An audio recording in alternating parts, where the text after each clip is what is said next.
Ladies and gentlemen, we want to take a moment to recognize this year's Legend of the Mat, Mark Lee, from the class of 1976. Today we remember his life, and we have teammates, classmate Steve Hammond, who's going to say a few things in a second. But in case you're wondering what this crowd is, it's Mark's family.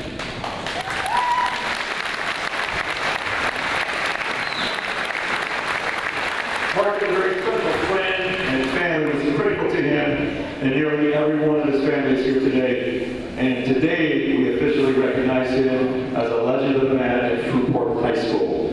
I'd like to introduce Mr. Steve Hammond, who's going to say a few things about Mark. Thank you. Members of the Lee family, ladies and gentlemen, and heroes of the old Fruitport wrestling dynasty. As Mr. Ernie said, we're here to honor one of our greatest champions, Mark Lee. I really recommend that wonderful program that Mr. Ernie put together that shows what a great family man and community leader Mark Lee was. I'm here to give you a little bit of the highlights as to what kind of wrestler he was. Mark Lee wrestled for Fruitport from 1973 through 1976, from 119 pounds through 155 pounds. He won 112 matches for Fruitport in an era where they didn't wrestle as many matches as they do now.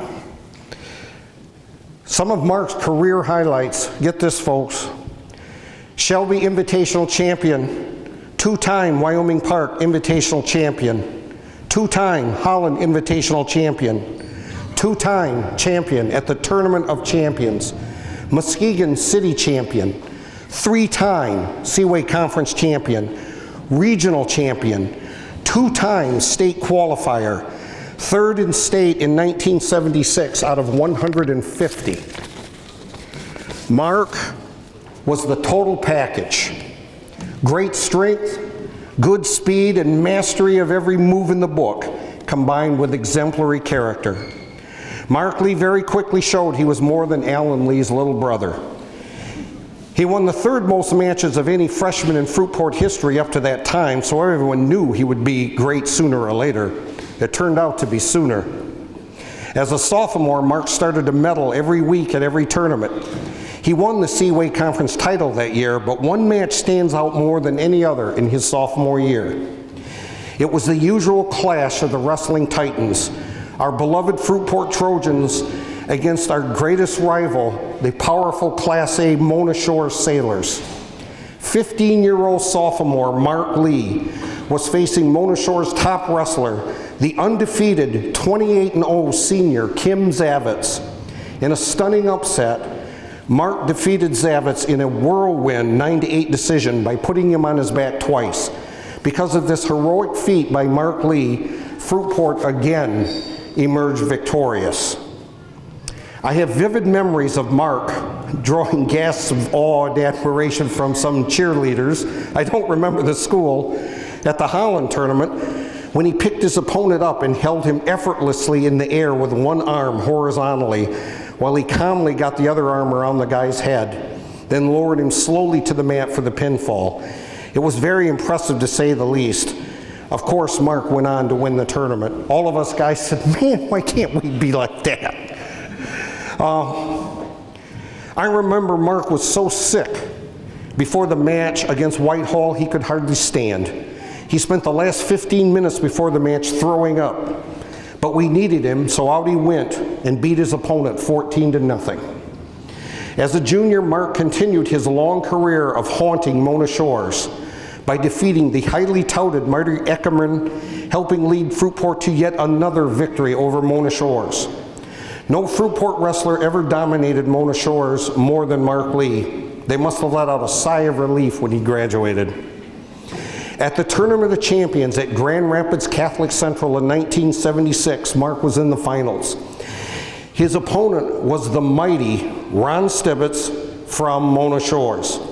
Built like a bull and twice as cocky, This guy was so formidable that he had been given a nickname by the Muskegon Chronicle and his teammates, Sinbad the Sailor.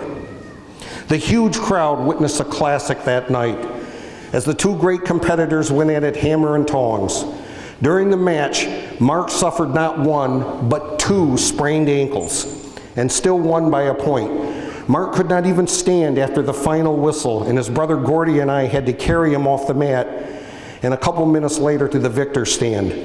While the places were being announced, Stibbets passed out and collapsed off the stand to the floor, utterly spent. It was epic. What a match. Both competitors unable to stand. Later that same year, Mark faced Ron Sinbad the Sailor Stibbets again in our duel match against Mona Shores.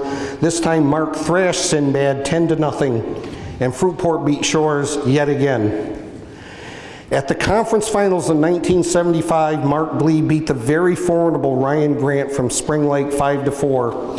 Fruitport had no less than 10 men in the finals, and 8 of them emerged as champions that night. At the state tournament his senior year, Mark had a match with Frank Lewandowski from Muskegon Catholic Central. Lewandowski was an absolute beast and won fame later on for starring at linebacker at Central Michigan University. As Lewandowski waited, the announcer called again and again for Mark to report to match side. It looked as though Mark was going to be disqualified. No one could find him or knew where he was. Was he in the locker room and couldn't hear?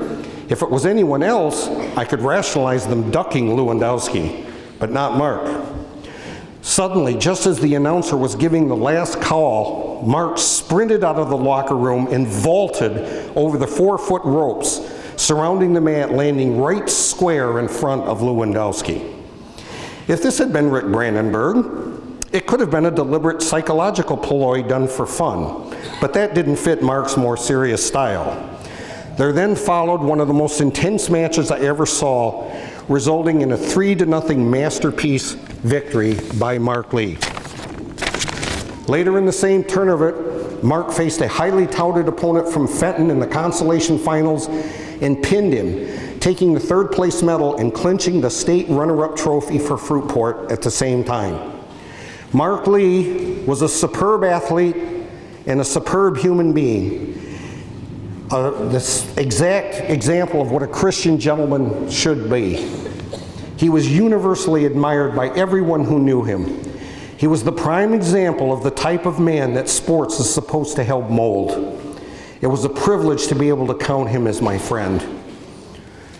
Ladies and gentlemen, we give you our hero of this year, legend Mark Lee.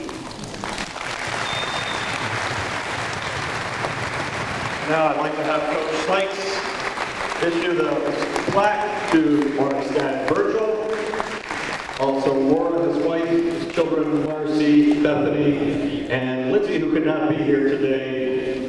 Thank you, family. Thank you, Louise. God bless. Thank you, ladies and gentlemen. Let's give it one more hand. Legend of that. Oh, they're giving him a standing ovation. They're giving Mark a standing ovation. Thank you. And welcome 1975 class Fruitport wrestlers in the center section tonight, as well as the 1974 teams. Was it okay, Gordy? Good job. Was it okay? So nervous, I thought I was going to fall over out there.